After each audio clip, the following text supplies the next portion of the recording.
Bunda, perkenalkan saya Ana Surti Aryani, saya biasa dipanggil Nina. Saya adalah psikolog anak dan keluarga. Pada Expert Chat hari ini, saya akan menyampaikan beberapa tips dan juga pembahasannya mengenai topik yang sedang banyak dibicarakan para bunda, yaitu bermain bersama bunda untuk stimulasi si kecil jadi generasi maju. Sebelum kita membahas pertanyaan dari para bunda, saya mau membahas sedikit mengenai bagaimana bermain bisa membantu mendukung si kecil jadi generasi maju. Bunda pernah mendengar kata stimulasi? Apa ya stimulasi itu? Mengapa perlu dilakukan dan bagaimana cara melakukannya? Stimulasi adalah beragam kegiatan yang dilakukan untuk bisa merangsang pertumbuhan dan perkembangan si kecil jadi lebih optimal. Nah, jadi selain memberikan asupan bergizi buat si kecil, ada banyak aktivitas yang perlu dilakukan untuk membuat tumbuh kembang si kecil jadi optimal. Saat melakukan stimulasi, ada banyak jenis kegiatannya. Beberapa di antaranya seru, bahkan dilakukan sambil bermain. Bunda jadi ingin lebih melakukannya kan? Mengapa perlu melakukan stimulasi? Sebelum saya jawab, saya ingin bertanya dulu. Bunda ingat nggak 5 potensi prestasi? Berpikir kreatif, bantu tumbuh kembang, percaya diri, mandiri, dan supel. Nah, stimulasi dilakukan supaya kelima potensi prestasi tersebut betul-betul berkembang sesuai dengan tahap tumbuh kembangnya. Lalu pertanyaan berikutnya, bagaimana cara melakukan stimulasi? Banyak loh kegiatan sederhana yang bisa kita lakukan di rumah saja agar si kecil terstimulasi. Meningkatkan aspek berpikir kreatif, perluas wawasannya dengan memperbanyak variasi kegiatan. Misalnya, menu makanan atau aktivitas berbeda setiap harinya.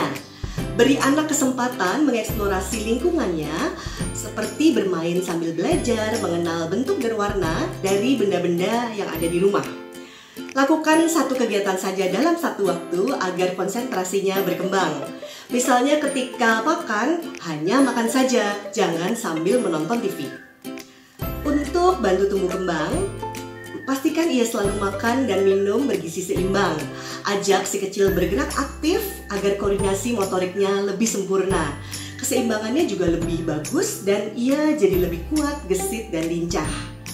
Bergerak aktif juga bisa kok dilakukan di rumah. Misalnya, menari dengan mengikuti irama lagu favorit, atau berjalan di atas garis lurus ubin tanpa sampai terjatuh. Pastikan juga dia tidur cukup. Anak balita butuh 10 sampai 14 jam tidur setiap harinya. Supaya si kecil jadi lebih mandiri, jangan terus-terusan dibantu loh. Si kecil perlu diajari melakukan kegiatan bantu diri sendiri, misalnya makan sendiri, berganti baju sendiri, dan mandi sendiri. Walaupun dia butuh waktu yang lebih panjang untuk melakukannya, namun tetap beri kesempatan bagi si kecil. Semakin sering dia berlatih, maka ia menjadi semakin mahir dan akhirnya semakin mandiri. Kalau menginginkan anak percaya diri, apa lagi yang bisa dilakukan? Mulailah dari membangun hubungan yang mesra dengan si kecil. Kemudian buat aturan yang jelas di rumah dan jalankan aturan tersebut. Aturan yang jelas justru membuat si kecil akan bisa merasa aman. Jangan lupa juga saat bermain bersama bunda, bunda juga perlu mencari kelebihan si kecil. Sampaikan dengan jelas sehingga si kecil tahu ada hal yang positif dalam dirinya. Terakhir, bagaimana supaya si kecil jadi lebih supel? Ayo kenalkan si kecil dengan banyak orang lain dan beri contoh bagaimana cara bergaul dengan banyak orang di sekitarnya. Dalam situasi saat ini, bunda bisa kok mengajak si kecil untuk berinteraksi dengan orang lain lewat panggilan video atau video call. Misalnya bisa dilakukan dengan kakek nenek atau saudara-saudara. Nah, ayah dan bunda juga bisa menunjukkan contoh tentang saling bekerja sama dan saling mengobrol. Mudah kan melakukan itu semua? Nah, jadi mari, ayo ajak si kecil ya untuk bermain bersama bunda.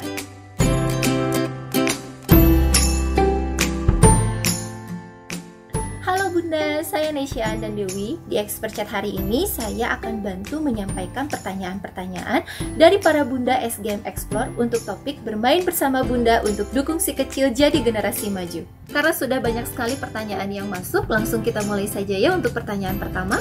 Dari Bunda Winia Rahman, yaitu anak saya umur 5 tahun, sangat aktif dan selalu tertarik mencoba hal baru. Karena sekarang di rumah dan tidak banyak ruangan, eksplorasi anak jadi terbatas sehingga mudah ngamuk dan cepat bosan. Bagaimana stimulasi yang tepat untuk anak saya di rumah agar tidak cepat bosan? Supaya si kecil tidak mudah bosan, sudah tentu variasi kegiatannya perlu ditambah. Orang tua bisa mencari beragam ide baik dari internet maupun dari bertanya kepada sesama orang tua lainnya. Beranikan diri untuk mencoba kegiatan yang belum pernah dilakukan namun dapat dilakukan di rumah saja. Dalam menyiapkan kegiatan, si 5 tahun juga dapat diberdayakan untuk menyiapkan kegiatan tersebut juga untuk membereskan ruangan setelah selesai berkegiatan. Misalnya, kalau kegiatan yang dipilih adalah berkebun, maka si kecil bisa diajak untuk menyiapkan barang-barang yang dibutuhkan, misalnya mengambil sekop atau selang untuk menyiram tanaman dari gudang. Baru setelah selesai berkebun, dia diajak membereskan seluruh peralatan tersebut. Ia tidak diperkenankan melakukan kegiatan lain sebelum ikut membereskan peralatan yang digunakannya. Kegiatan berkebun baik sekali loh untuk menstimulasi potensi prestasi tumbuh kembang karena meningkatkan koordinasi motoriknya. Selain itu, jika dilakukan di pagi hari, maka si kecil sekaligus berjemur dan ini meningkatkan kesehatan dan imunitasnya. Dengan melibatkannya ke dalam kegiatan mulai dari persiapan sampai dengan membereskan semuanya, si kecil juga jadi belajar tentang proses, yaitu bahwa semua kegiatan ada saat memulainya dan juga saat mengakhirinya, dan bahwa seluruh proses tersebut menjadi satu kesatuan. Kelak pemahaman ini membuat ia lebih matang dalam berpikir. Memulai kegiatan dari persiapan sampai membereskannya juga membuat durasi alias lama berkegiatan menjadi semakin panjang. Jadi jumlah kegiatan dalam sehari tidak perlu terlalu banyak, namun stimulasi tetap optimal. Selamat berkegiatan dengan si kecil. Oh, jadi stimulasi di rumah itu mudah dilakukan ya Bunda Nina. Oh ya, karena sekarang kita di rumah saja, bagaimana ya Bu caranya mengajarkan si kecil supaya dia nggak takut sama orang baru? Pada saat sekarang memang lebih sulit untuk mengajak si kecil kenal dengan orang baru karena kita harus di rumah saja. Walaupun demikian tidak berarti tidak mungkin loh untuk membuat si kecil lebih nyaman dengan orang baru. Kita tetap bisa memberikan stimulasi bagi si kecil agar jadi lebih supel walaupun kita tetap di rumah saja. Pertama, kita perlu menyadari bahwa supaya si kecil merasa nyaman bertemu dengan orang baru, maka dia harus merasa percaya dulu dengan lingkungan sekitarnya, yaitu orang tua dan keluarganya. Jika rasa percaya ini sudah terbentuk, yaitu rasa aman terhadap orang lain di sekitarnya, maka si kecil akan lebih mampu terbuka menerima orang lain. Inilah yang kita sebut sebagai secure attachment, yaitu hubungan yang mesra, aman, dan nyaman antara anak dengan orang tua. Supaya si kecil bisa mengembangkan secure attachment, ada beberapa hal yang justru baik sekali dilakukan pada saat kita punya banyak waktu di rumah saja. Misalnya hal-hal berikut. Lebih sering mengobrol bersama si kecil. Pada saat mengobrol, usahakan saling menatap mata dan buatlah obrolan panjang dan seru. Jangan lupa letakkan telepon seluler Anda supaya lebih fokus ketika mengobrol bersama si kecil. Obrolan berkualitas semacam ini membuat si kecil terlatih dalam mengomunikasikan pikirannya, sehingga akhirnya dia lebih terampil saat berkomunikasi dengan orang lain. Banyak berkegiatan bersama, baik itu bermain maupun melakukan kegiatan rumah tangga. Si kecil bisa diajak untuk memasukkan mainan ke dalam kotaknya atau belajar menyapu ruangan bersama orang tua. Dengan berkegiatan bersama, si kecil merasa terlibat. Ia pun belajar berkoneksi atau berhubungan dengan orang lain. Tunjukkan kerjasama yang baik antara ayah dan bunda, misalnya lewat mengobrol bersama atau saling berbagi tugas. Dengan demikian, si kecil bisa belajar bahwa hubungan yang sehat dengan orang lain adalah ketika saling menolong dan saling melengkapi. Selain dengan keluarga, orang tua juga bisa menunjukkan pergaulan sehat dengan orang lain, misalnya keluarga besar, teman kerja, tetangga, ataupun teman-teman lainnya. Contohnya lewat menelpon mereka ataupun berinteraksi lewat video call. Si kecil jadi bisa belajar bahwa banyak orang baik di dunia ini dan bahwa ia juga bisa percaya kepada orang lain. Jika mungkin sesekali si kecil dilibatkan saat orang tua sedang berinteraksi dengan orang lain secara maya. Selamat mencoba! Pertanyaan selanjutnya dari Bunda Sita Marsita, yaitu anak saya laki-laki berusia 17 bulan, aktif suka meniru orang, jadi suka ikut berkomentar dengan bahasanya sendiri. Namun terkadang jika ada yang kurang memperhatikan dia, seringkali ngambek dan pernah melempar barang-barangnya sendiri. Stimulasi apa yang sebaiknya saya berikan di rumah agar anak saya memahami emosinya dengan benar? Selama work from home, saya memanfaatkan sebagai waktu stimulasi secara intens karena sebelumnya anak saya setiap harinya sekitar 8 jam di daycare. Si kecil yang berusia 1,5 tahun memang biasanya menunjukkan perilaku yang Bunda sebutkan itu. Misalnya aktif, suka meniru, ikut berkomentar, juga ngambek dan melemparkan barang. Jadi berbahagialah karena perkembangan si kecil normal.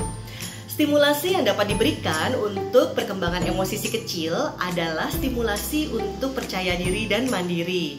Supaya lebih percaya diri, penting bagi si 1,5 tahun ini untuk merasa aman dan percaya kepada orang tuanya.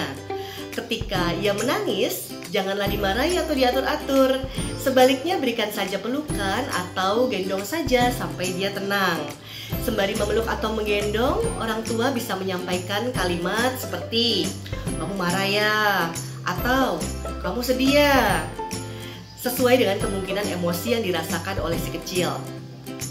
Dengan demikian, ia mengenal emosinya dan merasa dipahami oleh orang tuanya, sehingga ia bisa percaya kepada orang tuanya.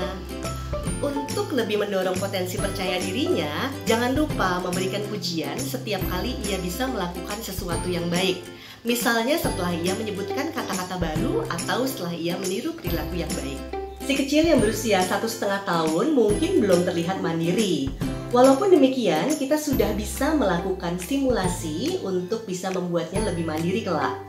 Caranya adalah dengan melibatkan dia ke dalam kegiatan sehari-harinya. Contohnya, saat makan, biarkan ia mencoba menyendok sendiri makanannya, sementara orang tuanya bisa tetap membantu di sampingnya. Contoh lain, ketika ia mandi, ia diberikan gayung sendiri.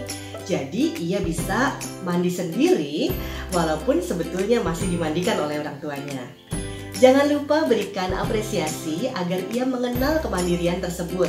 Misalnya, "Wah hebat, sudah mandi sendiri." Nah, selamat memberikan stimulasi. Selama di rumah ini, kita para bunda jadi memiliki waktu untuk memberikan stimulasi kepada si kecil. Nah, selanjutnya ada pertanyaan dari Bunda Devi Dentis, yaitu saya ibu dari 2 anak. Yang pertama usia 10 tahun dan anak kedua berusia 3 tahun. Mereka berdua mempunyai daya tangkap yang sangat jauh berbeda.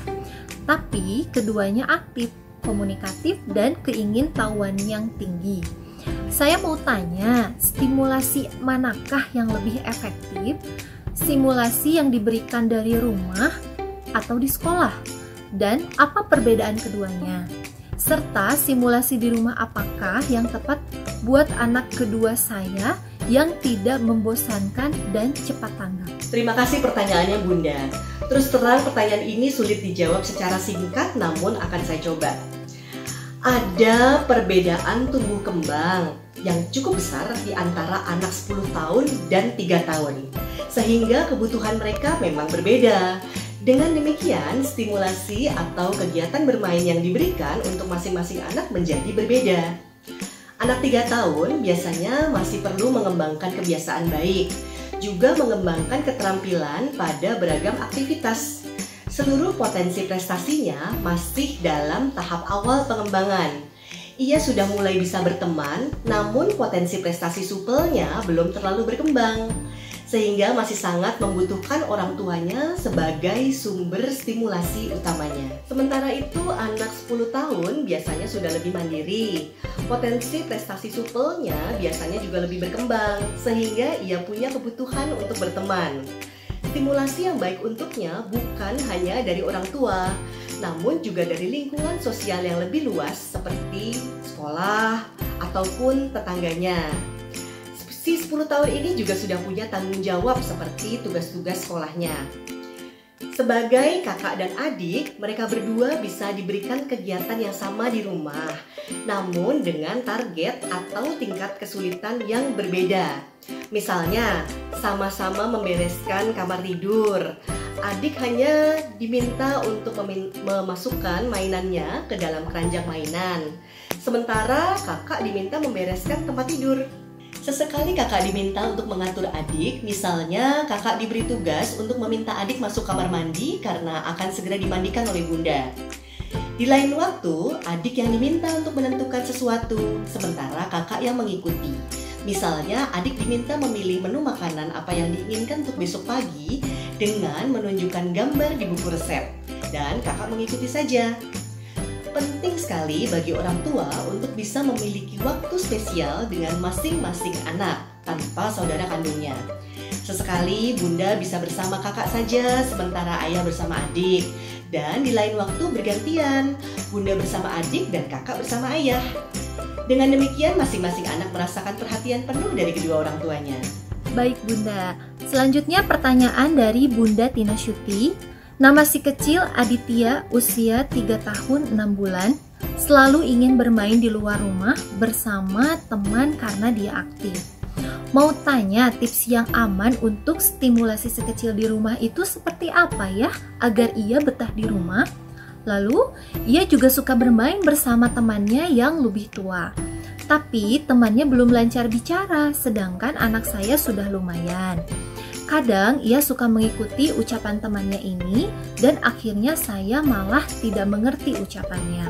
Apakah si kecil berteman dengan orang tersebut menghambat perkembangan bicaranya atau bagaimana ya? Baik sekali, si kecil sudah lancar bicara dan senang bermain bersama teman. Artinya stimulasi untuk potensi prestasi berpikir kreatif dan supel sudah dilaksanakan. Mengingat saat ini sedang dikampanyekan untuk di rumah saja, maka orang tua perlu bekerja sama dengan tetangga agar saat ini anak-anak lebih banyak berkegiatan di rumah masing-masing. Bagi anak yang senang bergaul, ini tentunya berat sekali untuk dijalani. Namun demi keamanan bersama, orang tua perlu lebih tegas untuk melakukannya. Supaya lebih senang di rumah, ada banyak hal yang bisa dilakukan oleh orang tua. Pertama, coba buatkan makanan sehat yang ia sukai. 2. Banyak mengajak si kecil beraktivitas bersama, terutama kegiatan yang membutuhkan gerak aktif agar potensi prestasi tumbuh kembang semakin terstimulasi. Yang ketiga, mengajak si kecil menentukan kegiatan yang akan dilakukan bersama dengan orang tuanya. Yang keempat, meminta si kecil memilih menu yang akan dimasak esok hari dengan memilih dari buku resep. Si kecil bisa tinggal menunjuk gambarnya saja. Yang kelima, ajak si kecil mendekorasi ulang kamarnya, misalnya menempelkan gambar buatannya di lemari atau memindahkan lokasi jam dindingnya. Biarkan dia yang menentukan di mana lokasinya. Yang berikutnya, jika si kecil menonton sesuatu, jangan hanya menonton saja. Minta si kecil menceritakannya kembali, sekaligus menstimulasi potensi berpikir kreatif. Si kecil juga bisa menggambar dan mewarnai tokoh film tersebut di buku gambarnya.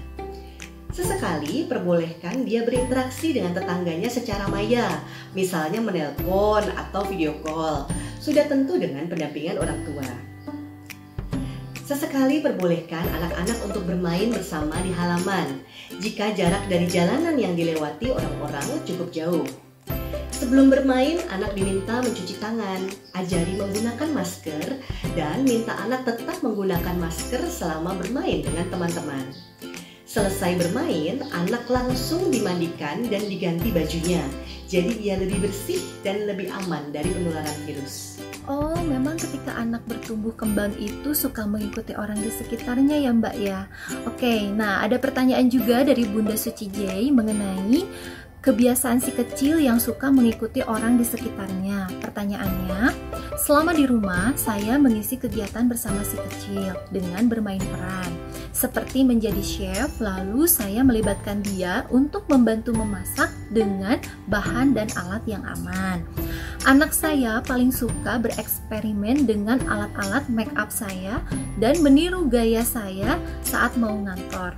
Apakah kegiatan yang kami lakukan ini baik untuk si kecil? Silahkan Bunda Dina. Wah, sayang sekali usia si kecil tidak disebutkan, membuat saya harus menduga-duga nih.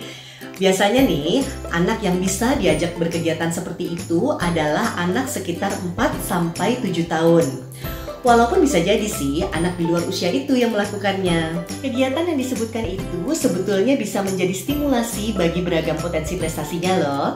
Potensi tumbuh kembang misalnya terstimulasi lewat aktivitas fisik dengan koordinasi motorik kasar seperti saat berpindah dari satu area ke area lain di rumah.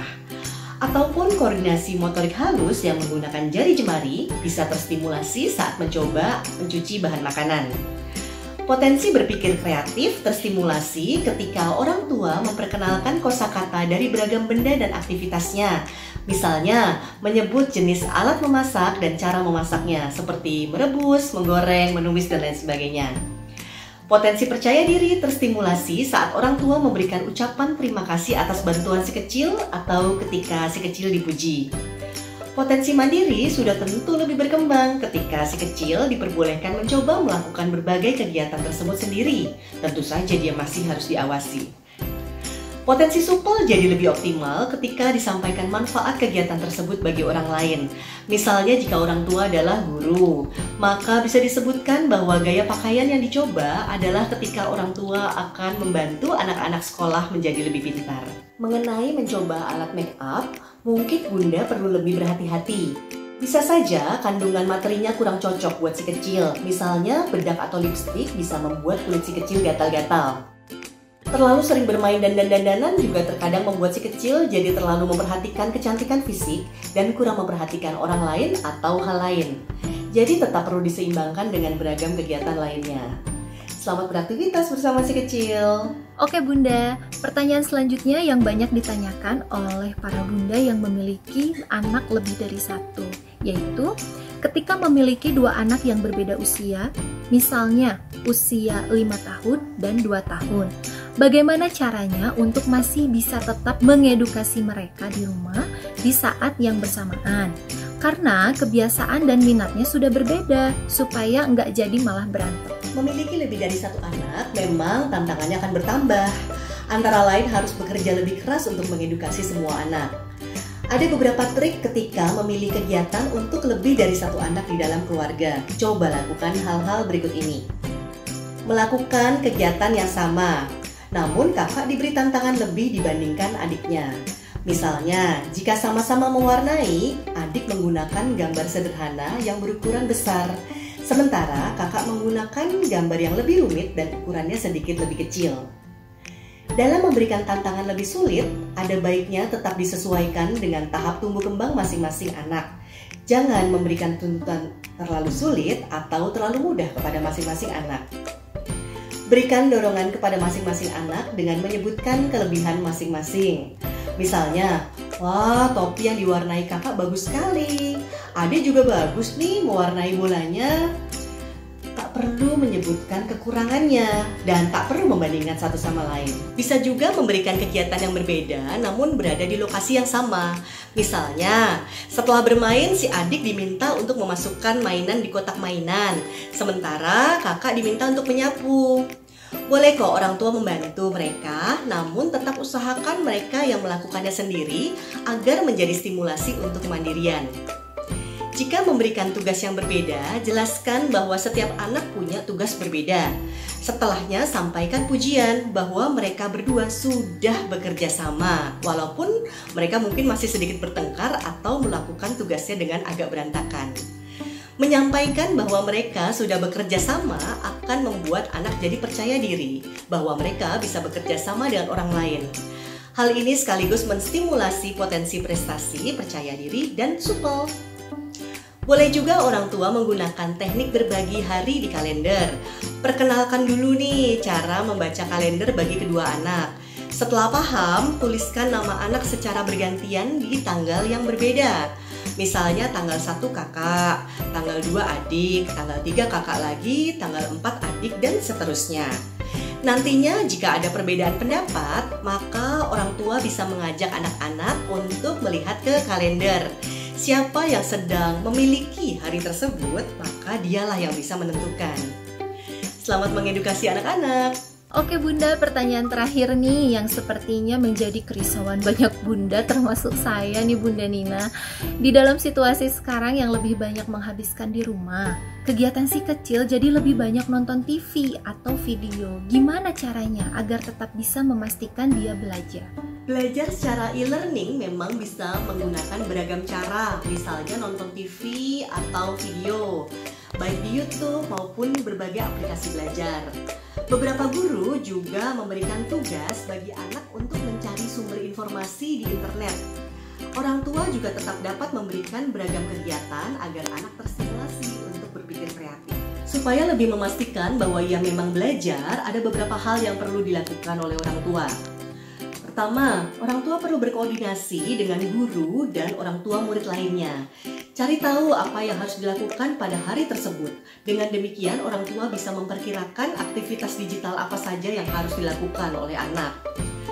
Buat kesepakatan dengan anak bahwa TV atau video yang ia tonton pada waktu belajar adalah yang memang ditentukan oleh sekolah untuk kepentingan belajar. Jika ketahuan menonton sesuatu yang bukan pelajaran, maka orang tua bisa memberikan konsekuensi. Misalnya, waktu bermain gadget menjadi lebih sedikit. Sebutkan durasi waktunya. Jika sudah disepakati, maka konsekuensi boleh banget untuk dijalankan jika anak melanggar. Dampingi anak saat ia belajar. Ya, selain untuk membantu, apabila ia kesulitan, orang tua juga bisa mengamati layar laptop atau HP yang digunakan anak. Jika tampilan layar terlihat mencurigakan atau anak terlihat kaget, bisa dicek dulu apa yang dilihat oleh anak. Setelah selesai belajar, orang tua bisa mengecek ulang HP atau laptop yang digunakan. Cek history atau sejarah link yang dibuka, apakah betul terkait dengan tugasnya. Semoga lebih bisa mendampingi belajar ya. Terima kasih banyak ya Bunda Nina atas penjelasannya. Kita para Bunda jadi lebih paham pentingnya bermain bersama Bunda di rumah. Yuk Bunda, jangan lupa mengaplikasikan tips-tipsnya dan sampai jumpa di live chat berikutnya. Terima kasih juga untuk Bunda yang sudah menyaksikan Expert Chat hari ini. Saya Bunda Nina undur diri juga dan sampai jumpa di Expert Chat berikutnya. Bye!